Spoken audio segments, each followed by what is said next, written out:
Joe, I don't know if legal came through with the red tape and that's why the editing was so choppy, or if Raz-B is just a bad storyteller. I'm confused. Either way, welcome to the recap of Raz-B's Uncensored.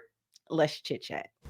It's time to chit chat with your favorite pop culture critic. Hi, hello, welcome back. Do all the things that you know you're supposed to do when you were on these streets. Amen. You're supposed to hit the like button. You're supposed to subscribe. You're supposed to turn on your notification so you don't miss a thing. I am very much a short person. What are words and why do we use them? I'm very much a short poster. Okay. You got to remember, I cometh from the TikTokity talk street. So I love a good short form. So if you come to the videos and you don't see nothing new, please check the shorts. It's always something new there. I think it's because we live in the reboot era. We also live with social media. I'm very much a B2K girl. Okay. I was on the fan site. I love b2k.com. I used to read the short story fan fiction pages on the blogs. Okay. I was there. It's not a fact about B2K that I don't know. So when Raz-B came with this uncensored episode, I said, "Ooh, I really don't know what he is going to tell." I'm really just here at this point to see if his story is matching up with the story that J Bug and Fizz gave us on Drink Champs. Very much, Medea. Hello, I'm going to ask you a question on the 6th, and then I'm going to turn around 20 months later and ask you the same question because I want to see if the answer that you gave me on the 6th matched the answer that you gave me 20 months later. I was putting the pieces together. That being said, Raz-B didn't really tell me anything new, even down to him being in China. I lied. He did tell me that he was responsible for a lot of the production that we saw on stage when B2K performed and when they toured. He had the vision. However, he made it seem like the adults around him were kind of maybe just yesing him because he was the boss, he was in B2K, or maybe yesing him because he was Chris Stokes' cousin. But he was getting allowed to create these very intricate sets, which looked good, but they were heavy on the budget. So B2K never really brought home a lot of money from touring. A fact that Raz-B reminded me of that I did not remember is that the video for premiered on 9/11 on 106 and Park. And so they premiered it to an empty audience. I am a Jersey girl, and my mother actually worked in Jersey City. She was teaching at the time. So we drove in to go pick her up. So I wasn't home for 106 and Park that day. But I do remember everything about their rollout. They had a DVD, and I might be aging myself, but they had a DVD that came out. Okay. I remember we at the video shoot. It's number 2 and it's got to be. So now we about to shoot for another week. We got a 3-day shoot with Dave Myers. That's the director that we just hired. Like, I was a B2K fanatic.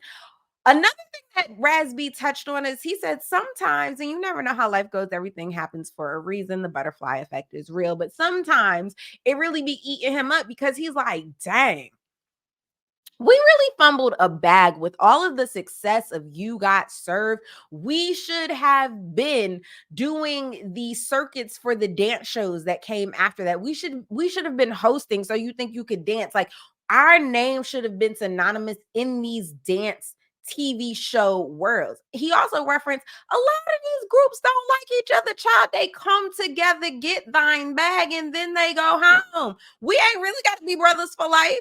We just got to make sure we can be in harmony and do our little bump, bump, bump on the stage. You feel what I'm saying? Also, I'm not going to lie to you. We don't have no reason to think that Raz-B was lying.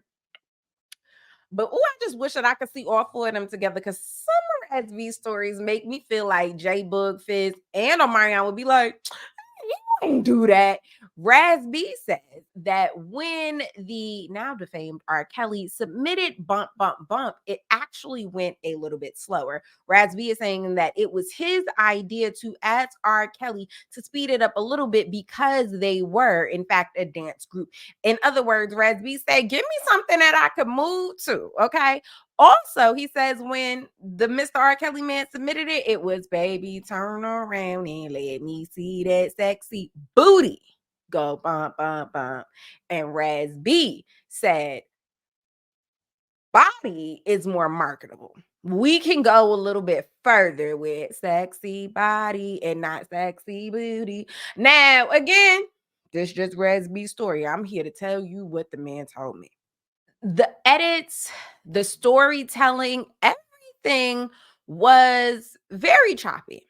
And I sat down with open arms. I sat down excited, right? I was like, yes, tell this B2K story. And I was really looking for life after the first album. I wanted Raz-B to tell me what it was like going into filming, recording